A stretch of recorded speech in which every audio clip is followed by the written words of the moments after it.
Da bi vam se u videu pokazali željeni titlovi i jezik, morate ih sami uključiti opcijama videa na YouTube. Rajčica ili paradajz, 3 komada srednje veličine.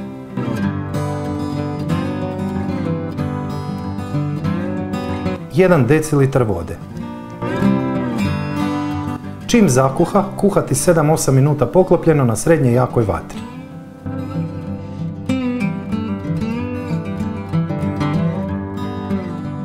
Maknuti kožicu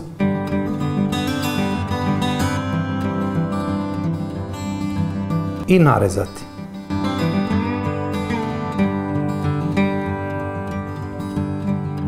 Žličica šećera.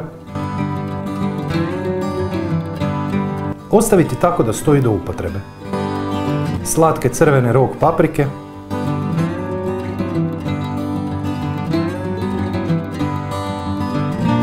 Suncokretovo ulje.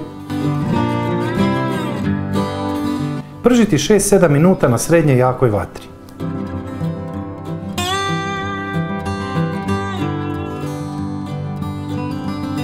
Pori luk nasjeckati, oprati i procijediti.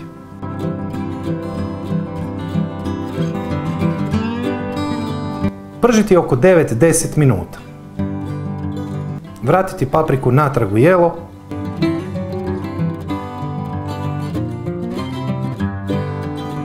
Miješati par minuta.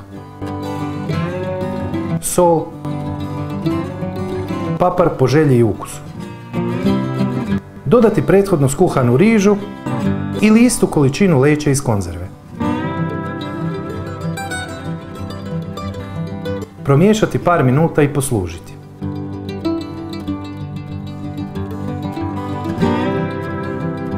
Sjeckane listići peršina. Jelo je fantastičnog okusa i vrlo je pristupačno. Može se poslužiti kao glavno jelo ili kao prilog. Parmezan po želji i ukusu. Bosiljak.